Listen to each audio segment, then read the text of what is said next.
स्वामी चैतन्यानंद सरस्वती उर्फ पार्थ सारथी को लेकर बहुत बड़ा पर्दाफाश हुआ है। मठ में बाबा चैतन्यानंद के कमरे से पुलिस को एक सेक्स टॉय बरामद हुआ और 5 सीडी भी मिली हैं, जिसमें अश्लील वीडियो होने का शक भी है। आरोपी चैतन्यानंद को लेकर दिल्ली पुलिस मठ पहुंची और छापेमारी की। तलाशी के दौरान पुलिस को अश्लील सामान के अलावा पूर्व अमेरिकी राष्ट्रपति बराक ओबामा और ब्रिटेन के एक नेता के साथ बाबा के कथित तौर पर फर्जी फोटो भी मिले हैं। बाबा के कमरे से अश्लील सामान बरामद होना दर्शाता है कि बाबा एक घिनौनी मानसिकता का आदमी है।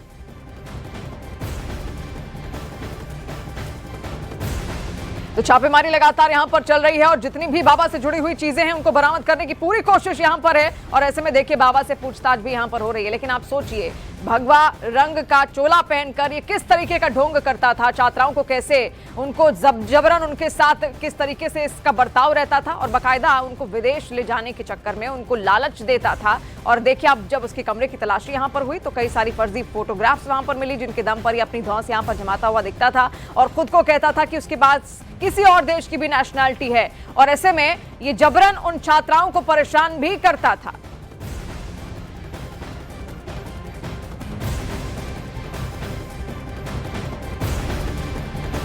आरोपी बाबा चैतन्यानंद के कमरे से जिस तरह के अश्लील सामान मिले हैं उसे लेकर एक साइकोलॉजिस्ट के विचार क्या है, आइए आपको ये भी सुनवाते हैं। मामला चर्चा में है, उससे एक गंभीर मानसिक स्वास्थ्य का मुद्दा सामने आता है, जिसे हम लोग कंपल्सिव सेक्सुअल बिहेवियर डिसऑर्डर कहते हैं, या सरल भाषा में कहें तो एक ऐसी मानसिक बीमारी जिसमें व्यक्ति अपने यौन व्यवहार पर नियंत्रण खो देता है।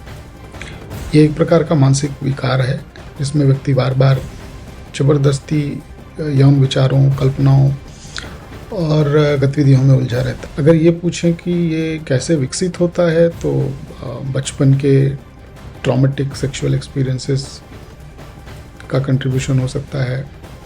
इंटरनेट और पोर्नोग्राफी का लगातार कंजम्पशन एक कारण हो सकता है। तनाव, अकेलापन, इमोशनल लोनलीनेस, अवसाद जैसी कंडीशंस हो सकती हैं। तो देखिए वहीं आरोपी चैतन्यानंद पर रोज हो रहे नए नए खुलासों के बाद सियासत शुरू हो गई है। जहां आम आदमी पार्टी ने दिल्ली पुलिस पर सवाल उठाए तो वहीं समाजवादी पार्टी ने सख्त से सख्त एक्शन लेने की मांग कर दी। ये जो तथाकथित बाबा पकड़े गए हैं लड़कियों का यौन शोषण के लिए, इनके ऊपर पहले भी कई शिकायतें की गई, मगर पुलिस के साथ मिलीभगत के कारण ये बच गए। अगर पहले ही इनके ऊपर कार्रवाई हुई होती तो आज ये नौबत नहीं आती। ये खुलासा हुआ है कि वो दुबई के शेख लोगों को लड़कियां सप्लाई करने का काम करते थे। इसकी पूरी जांच होनी चाहिए, उनके खिलाफ कड़ी से कड़ी कार्रवाइयां होनी चाहिए।